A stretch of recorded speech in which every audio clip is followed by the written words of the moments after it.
લો બોલો, હવે સૌથી વધારે વિવાદમાં રહેલા ઇજારાદારો પર તંત્રના અધિકારીઓ ઓળઘોળ થઈ ચૂક્યા છે. તંત્રમાં પ્રથમવાર નથી બન્યું. હંમેશા અધિકારીઓનો અને ઇજારાદારનું મેળાપીપણું સામે પણ આવ્યું છે અને ચર્ચાના આયરન પર રહ્યું છે. ફરી આવી ઘટનાઓ જ્યારે પ્રકાશમાં આવતી હોય ત્યારે ચોક્કસપણે સવાલો ગંભીર રીતના ઊભા થતા હોય. હવે સ્થાયી સમિતિની અંદર ટેન્ડર પ્રક્રિયા અને ઇજારાદારને લઈને ફરી એક વખત જે કામગીરી મૂકવાની છે તેને લઈને ચર્ચાઓ તેજ બની રહી છે. તમામ લોકો ચર્ચા કરી રહ્યા છે કે આ ટેન્ડર પ્રક્રિયા જ્યારે હાથ ધરનાર છે અને સ્થાયી સમિતિમાં ફરી એક વખત આ કામ મૂકવામાં આવી રહ્યું છે ત્યારે આ કામગીરીને લઈને સ્થાયી સમિતિના સભ્યોની વચ્ચે થોડી ચનબન અને મતભેદ સર્જાયો છે.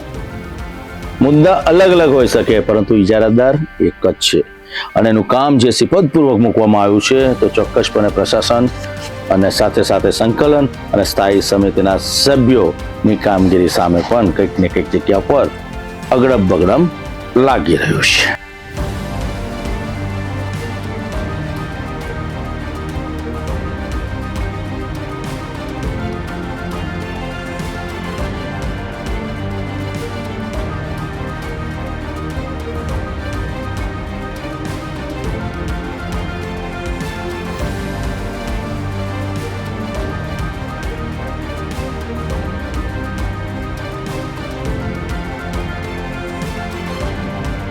ગત 2 જૂને પાલિકાની પાર્ક્સ એન્ડ ગાર્ડન શાખા હેઠળ શહેરના વિવિધ garden, urban forest, beautification spot અને સ્કલ્પચર મેન્ટેનન્સ માટે અંદાજે 11.50 કરોડ રૂપિયાના ટેન્ડર પ્રક્રિયા હાથ ધરવામાં આવી હતી. 7 ઇજારદારો પૈકી 3 લાયક ઠર્યા હતા, જેમાં વિવાદાસ્પદ ગણાતા ડીજી નાકરાણીનો પણ સમાવેશ થાય છે. તેમણે મૂળ દર કરતાં વધુ ભાવ રજૂ કર્યો હતો, જેના કારણે દર ઘટાડવા સૂચન કરવામાં આવ્યું હતું.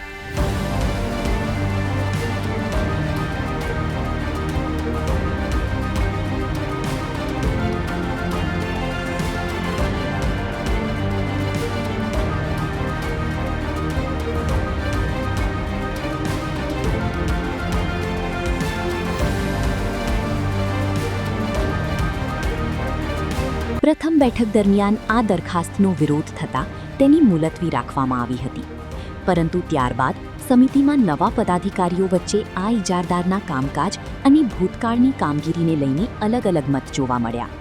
કેટલાક પદાધિકારીઓએ ભૂતકાળની સારી કામગીરીનો ઉલ્લેખ કર્યો હતો, જ્યારે કેટલાકે વિવાદોને લઈને ચિંતા વ્યક્ત કરી હતી.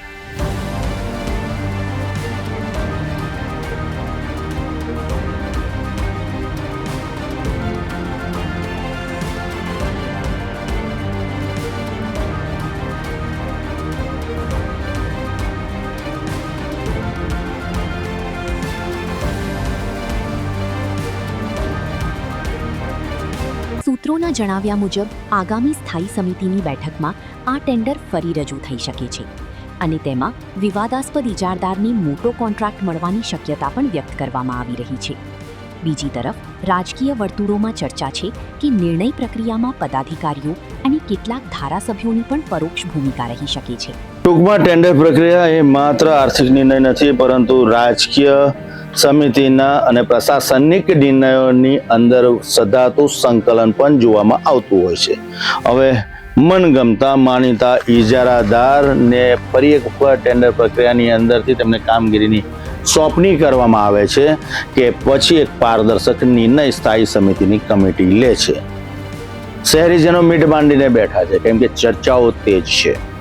ભ્રષ્ટાચારને દૂર કરવાની વાતો વચ્ચે ફરી એક વખત મનગમતા માનીતા ઓળઘોળ અધિકારીઓ જેના પર છે એવા ઇજારાદારને પાછલા બારને કામગીરી આપવાનો નિર્ણય લેવાઈ ચૂક્યો હોય તો નવાય નહીં, કેમ કે આ તો નેતાજીનું અકડમ બગડમ છે. પરંતુ જ્યારે વડોદરાની વિકાસની વાત હોય, સુંદર સ્વચ્છ શહેરની વાત હોય અને ભ્રષ્ટાચાર નાબૂદ કરવાની વાત હોય તો નિર્ણય પણ સ્થાયી સમિતિમાં એટલા પારદર્શક હોવા જોઈએ. પછી આર્થિક લાભ હોય, રાજકીય લાભ હોય કે પોતાના માનીતાને કામગીરી સુપ્રત કરવાની વાત હોય, અમે તો જાણીએ જ છીએ કે આ તમારું જ અગડમ બગડમ છે. અમે માત્ર ધ્યાન દોરી રહ્યા છે.